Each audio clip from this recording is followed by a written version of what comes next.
Hey guys, I'm Sam Thrash from Fall Obsession. I'm here with fellow administrator Chester Barnes, and we're going to take this opportunity to do a review on the bows that we're currently shooting. We're both shooting Mathews bows. I'm shooting the 2018 Triax, and Chester is shooting the previous year's model, the Halon 32. These are both great bows. We both really enjoy them, and we have a lot of good experience with them. So we just want to take the time, like we do with everything, to talk to you guys about it and to let you know what we think of this product. Before we get started, I would like to say that we are in no way sponsored at this time by Mathews Archery. So these are unbiased, honest opinions from two bow hunters that are using this product in the field.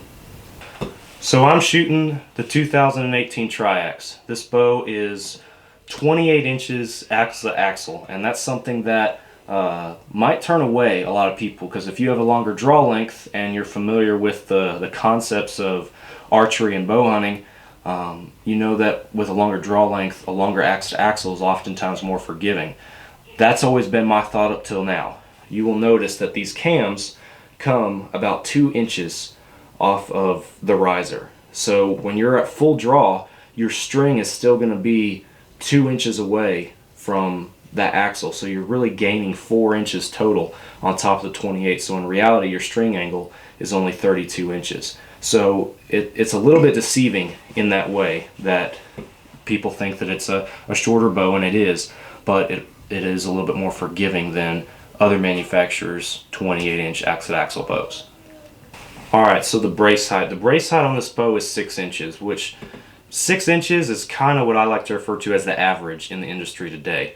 It's not so short that it's giving you a disadvantage as far as being really aggressive and you're losing some accuracy with it, but it's not so long that it's sacrificing speed, if you will. So 6 inches is a good brace height in my opinion. For those of you who are unfamiliar with what a brace height is the distance between your grip and the bowstring itself. That's what your brace height is. The speed on this bow, Mathews rates it IBO at 343 feet per second. You're never going to get that out of a bow. You have other factors that come into play: heavier arrow weight, the peep sight, the D-loop, any kind of dampeners that are on your strings, your arrow rest, all that contributes to taking away from your speed. So typically when manufacturers come out with these bows, they'll test them at roughly around 29 to 30 inches in draw, 70 pounds, and they'll oftentimes shoot about a 350 grain arrow through them. They'll only have a rest and a D-loop on that bow. There is nothing else on it. That's it. So in reality, you're never really going to get what a manufacturer advertises a bow speed out of it. Last thing I'm going to talk about is what everybody's wondering is, how does the bow shoot? I mean, that's obviously a big concern. When I first shot this bow, and I had shot Hoyt my entire life up till now. When I first shot this bow, I was amazed. I shot it just a D-loop, a rest, and an arrow, bare bow, nothing on it. And like I do every time I shoot a new bow, I close my eyes for that first shot. I just want to see what the bow feels like, and I felt nothing.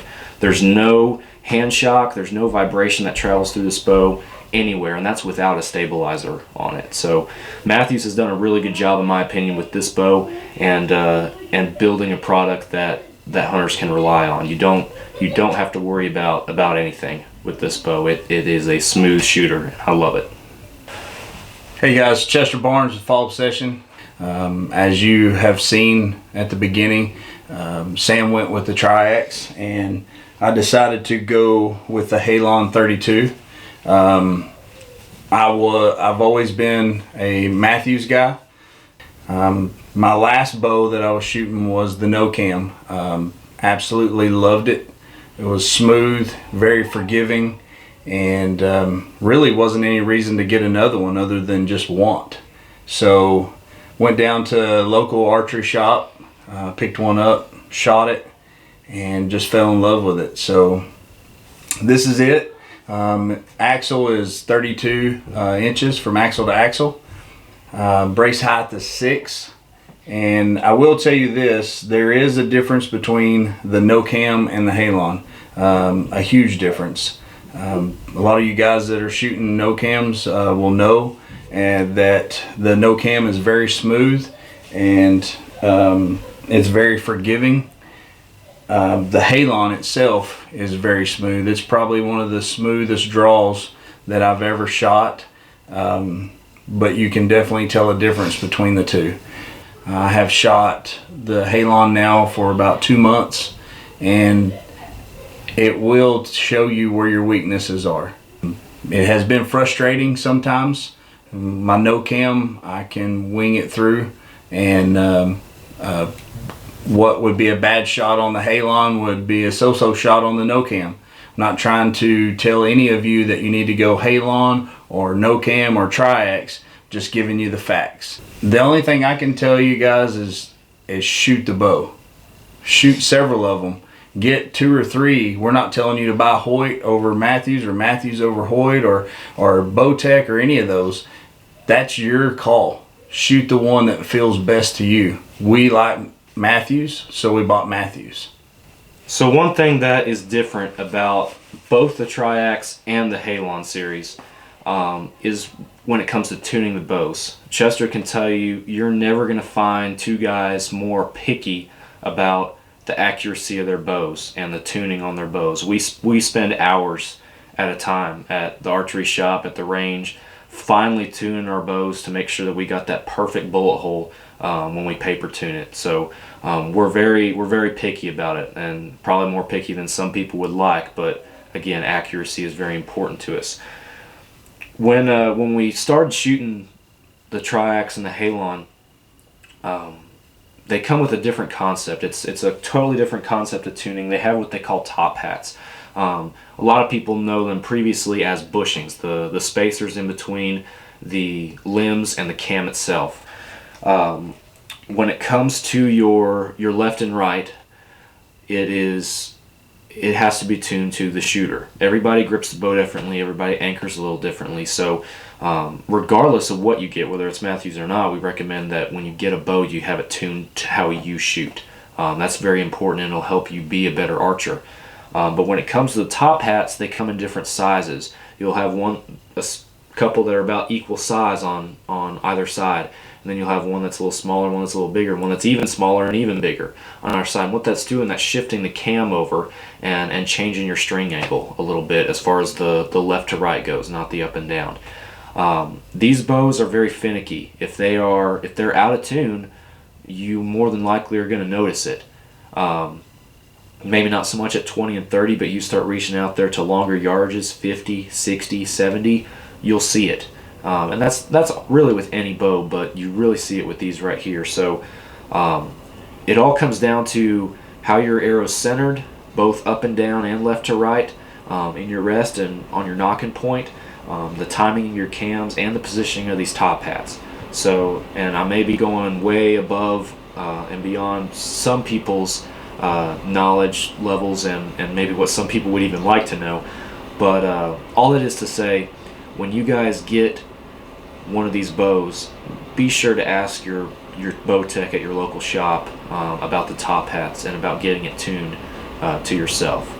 We recommend kind of an initial tune right out of the gate when you first buy it, and then 300 to 400 shots in after those strings break in a little bit, maybe going back for a second tune-up. So kind of to conclude, like Chester said earlier, whether it's Mathews, Hoyt, PSE, Bowtech, whatever you prefer, shoot the bow that's comfortable to you. Some of the stuff that we've recommended as far as tuning and that kind of stuff, it can be applied to any bow. Not so much the exact specifics like the top hats and stuff like that, but the whole concept of having your bow tuned, it can be applied to any manufacturer. So shoot what you're comfortable with.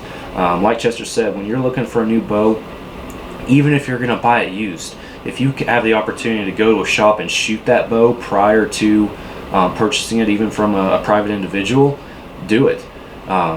Because I hate to see anybody wind up with a bow that they don't like after the fact. So be sure you're comfortable with what you're shooting before you get into it.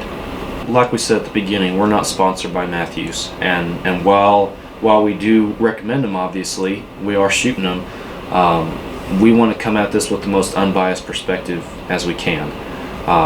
Just because we shoot Mathews doesn't mean that you have to. They're great products, but like I said, before this bow, I shot Hoyt for years. Hoyt makes a great product. There's the technology in the archery industry right now is overwhelming. It's unbelievable what they're able to do, and the speeds and the forgiveness and stuff they're able to produce out of bows these days. A lot of people never thought that it would be like this, you know. So whatever you go with, make sure it's what you want and make sure you're comfortable with it before you purchase it.